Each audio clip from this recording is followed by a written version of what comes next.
سر یہ ہو کیا رہا ہے؟ آج فائنلی سی جے نے خط لکھ دیا ہے، جسٹس منصور کے خط کا جواب دیا ہے، اور میرے لیے جو سب سے زیادہ الارمنگ تھا، انہوں نے اپنے خط میں لکھا ہے کہ آپ قانوناً مجھ سے یہ پوچھ ہی نہیں سکتے کہ میں کس کا نام نامزد کروں یا نہیں۔ انہوں نے کہا کہ آپ یہ پوچھ ہی نہیں سکتے کہ میں کس کو اپوائنٹ کر سکتا ہوں، اور آپ کو یاد ہے کہ جب وہ خود کسی اور پوزیشن میں تھے اپنے کریئر میں تو وہ تواتر سے خطوط لکھا کرتے تھے نامزدگیوں کے اوپر، اپوائنٹمنٹس کے اوپر، تو آج جب وہ خود چیف جسٹس ہیں تو وہ اس طرح کے خطوط کا برا کیوں منا رہے ہیں؟ دیکھیں، برا تو نہیں، وہ تو برے سے بھی زیادہ حد کراس ہو چکی ہے۔ The division with in the bench supreme court کچھ سالوں سے تھی، لیکن اب اس کا بالکل فائنل فیز آ گیا ہے، اور فائنل فیز اس لیے آ گیا کہ ایک امینڈمنٹ بھی ساتھ کھڑی ہوئی ہے، اور اس امینڈمنٹ اگر ویسے جیسے تجویز کیا گیا تھا تو اس میں پھر دو کورٹس بن جائیں گے، وہ پیرلل کورٹس ہوں گے۔ فیڈرل کورٹ جس میں کہا جاتا ہے کہ جسٹس فائز عیسیٰ کو ٹرانسفر کیا جائے گا، تو ایک تو سب سے زیادہ جو جسٹس منصور اور ان کے ساتھی ججز ہیں، ان کو جو ایک فکر ہے اور جینوئن فکر ہے کہ وہ ایک ٹوتھ لیس سپریم کورٹ کے چیف جسٹس ہوں گے، جس کے پاس کوئی اختیارات، کوئی پاورز جو آج تک رہی ہیں سپریم کورٹ، جیسے ساری دنیا میں سپریم کورٹ کے پاس ہوتی ہیں، بیکاز زمینوں کے کیسز حل کرنے کے لیے یا قتل کے یا مرڈرز کے کیسز حل کرنے کے لیے تو نہیں وہ انہوں نے یہ کیریئر چوز کیا تھا۔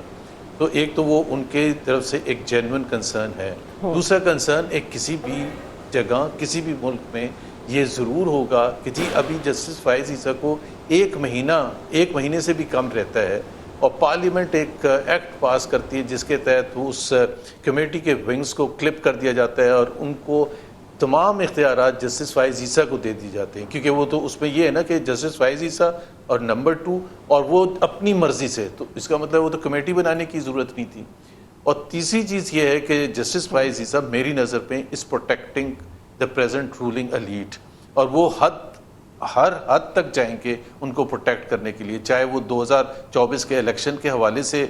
جو اعتراضات ہیں اور شدید ترین اعتراضات ہیں اس کو پروٹیکٹ کرنے کے لیے۔ اب اس کو پروٹیکٹ کرنے کے لیے آپ اس سے دیکھ لینا کہ جو ریزرو سیٹس کا معاملہ آیا، ریزرو سیٹ پر جو 8-2 کا تھا، اور میں 8-2 کا تو ایک فیصلہ تھا ہی تھا، even by Pakistan poorest historical standards, ہماری جوڈیشری کا جو رہا ہے، دس از دا لوئسٹ آف دا لو۔ اور ایک اس کی جو سب سے بڑی اگزامپل ہے کہ جی وہ انہوں نے جولائی 13 کا فیصلہ امپلیمنٹ کرنے سے گورنمنٹ نے بھی، الیکشن کمیشن نے ریفیوز کر دیا، بلکہ رانا ثناء اللہ تو اس حد تک چلے گئے کہ 17 کے 17 ممبر بھی اگر کہہ دیں کہ جی reserve seats P T I کو ہم امپلیمنٹ نہیں کریں گے بیکاز ہم آئین شکنی نہیں کر سکتے۔ اب مسئلہ یہاں یہ ہو گیا ہے کہ اگر کوئی نیوٹرل آدمی باہر سے بیٹھ کے دیکھے، وہ کہے کہ آئین شکنی کون ڈٹرمن کرے گا؟ اور یہ معاملہ اسی پہ آ کے رک جاتا ہے۔ محمد زبیر صاحب please I hold you here, اور یہ بہت اہم نقطہ ہے۔ زنیرہ میں چاہتی ہوں کہ مزید کچھ نکات جو خط کے ہیں سی جے کے وہ آپ کے ساتھ شیئر کروں۔ انہوں نے کہا کہ جسٹس منیب ان 2 ججز میں سے تھے جنہوں نے گرمیوں کی پوری چھٹیاں لیں اور چھٹیوں کے دوران عدالت کا کام کرنے کے لیے دستیاب نہیں تھے، اور یہاں پہ میں آپ کو یاد کروا دوں کہ جو انہوں نے پریکٹس اینڈ پروسیجر کی کمیٹی کے حوالے سے چینجز کی ہیں، اس میں ایک نقطہ یہ تھا کہ اگر کوئی دستیاب نہیں ہوگا تو ہم اپنی مرضی کا جج لگا دیں گے، جس پہ ناراض ہو کے جسٹس منصور صاحب نے خط لکھا ہے۔ تو یہاں پہ اگر کوئی دستیاب نہیں ہے تو کمفرٹیبلی اپوائنٹمنٹ کر لی، لیکن اگر کوئی چھٹیوں کی وجہ سے دستیاب نہیں ہے، کسی اور کی وجہ سے دستیاب نہیں ہے، تو وہ ایک قانونی جواز بنا دیا ان کو اپنی کرسی سے ہٹانے کا۔ ساری چیزیں اسی طرح ہو رہی ہیں، اسی طرح کے خطوط خود آنریبل چیف جسٹس پہلے خود بھی لکھتے رہے ہیں، لمبے لمبے خط جب بندیال صاحب بینچ بناتے تھے اور سو موٹو پہ جاتے تھے تو ہم نے ان کے خطوط دیکھے ہیں۔ اس کے بعد اگر تھوڑا سا پیچھے چلے جائیں تو پہلے پارلیمنٹ نے پریکٹس اینڈ پروسیجر ایکٹ کے ذریعے سے یہ کہا کہ آپ کس طریقے سے مقرر کریں گے، کیسز کیسے پک اپ کریں گے، 3 کی کمیٹی ہوگی، اور یہ بہت زیادہ پاورفل ہے، ایک بندہ تو چیزوں کو ہم ڈیوالو کر رہے ہیں۔ اور آج پارلیمنٹ کو اپنی کی ہوئی جو چیزیں ہیں وہ ریورس کرنی پڑ رہی ہیں ایکٹ کے ذریعے سے، یعنی کہ آرڈیننس کے ذریعے سے۔ تو یہ پارلیمنٹ ویک ہو رہی ہے کہ اسٹرانگ ہونے کے لیے اسٹرگل کر رہی ہے؟ پہلے تو یہ ڈٹرمن کر لیں، somebody should ask the parliament کہ یہ آپ کو آج آرڈیننس کی ضرورت کیوں پیش آ گئی۔ दूसरा ऑर्डिनेंस गैर आइनी नहीं है, नोबडी सेज कि अनकॉन्स्टिट्यूशनल है, but it is the weakest form of democracy उन कंट्रीज़ में जहाँ पे डेमोक्रेसी बिल्कुल अथॉरिटेरियन रूल के नीचे दबी हुई होती है, वहाँ पे यूज़ होते हैं। और वो कोई 6-7 कंट्रीज़ हैं दुनिया में सिर्फ जो 20% of the total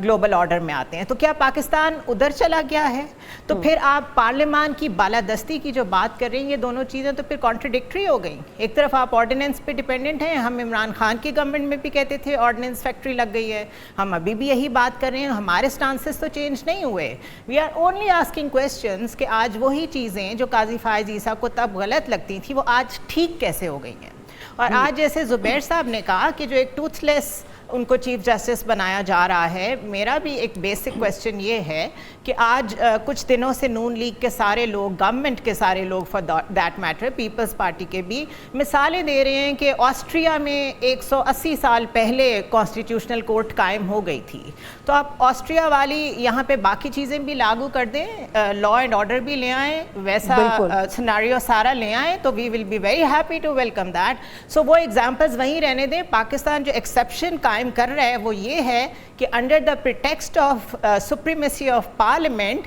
judicial system को कोलैप्स कर रहा है, और ये एक बहुत डिफिकल्ट ट्रैजेक्टरी होगी, आप इससे बाद में रिवर्स नहीं कर सकेंगे। बल्कि चारा बचा क्या है? क्या कोर्ट फ्लेक्सिबल होकर नजरसानी दरख्वास्तें सुनेगा? क्या करेंगे मोहम्मद आदिल साहब? और बतूल एक चीज़ इसमें ऐड कर लें कि कौन सी आइन से अलग करके केसेस में सुन सकते हैं। हर everything goes back to constitution, basic foundation सारी उधर ही है। तो क्या आप उधर से निगेट करते जाएंगे कि अच्छा हम लेकिन वो इनका इसमें आर्ग्यूमेंट ये है ज़ुनैरा कि जो इंटरप्रिटेशन के मामलात हैं वो ले जाएंगे आईनी अदालत में, जो कि डायरेक्टली रिलेटेड होंगे to the survival of the government. कोई अपने बेसिक राइट्स के लिए भी आएगा ना कि सड़क पे उसके साथ ज्यादती हो गई है, तो भी उसका बेसिक राइट वहीं से ड्रॉ होता है, इंस्पिरेशन वहीं से ड्रॉ होता है। जी अच्छा मोहम्मद आदिल साहब, ये पहले तो हम कह रहे थे कोर्ट में डिवीजन है, जजेस के एटीट्यूड की वजह से एक्सपोज हो गई है ये लड़ाई, लेकिन अब तो एक दूसरे को खत लिखना, एक कह रहा है कि आपने क्यों हटाया, दूसरा कह रहा है आपका रवैया बहुत सख्त था,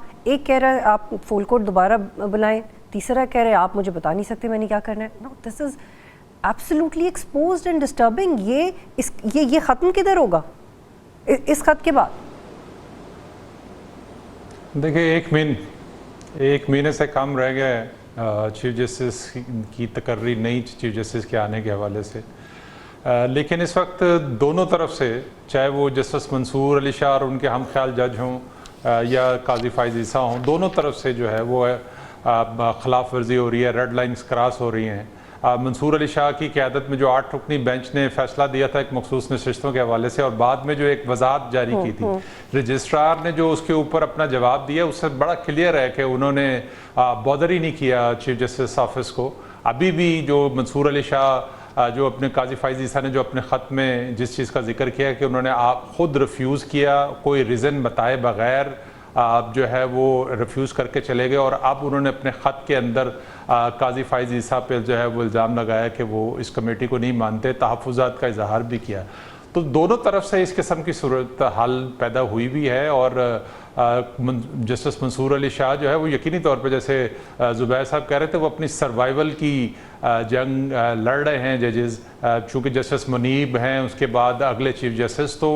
बहुत कुछ बदल जाएगा, क्योंकि आइनी अदालत होगी तो वो सुप्रीम होगी, यानी कि जो इस वक्त मंसूर अली शाह की ज़ेर क़यादत जो सुप्रीम कोर्ट होगी वो आइनी अदालत के मातहत होगी, क्योंकि पाकिस्तान का आइन ही सुप्रीम है। तो पार्लियामेंट में जो फैसले होने हैं वो सुप्रीम अदालत की तरफ जाएंगे, तो तनाज़ात तो बनेंगे,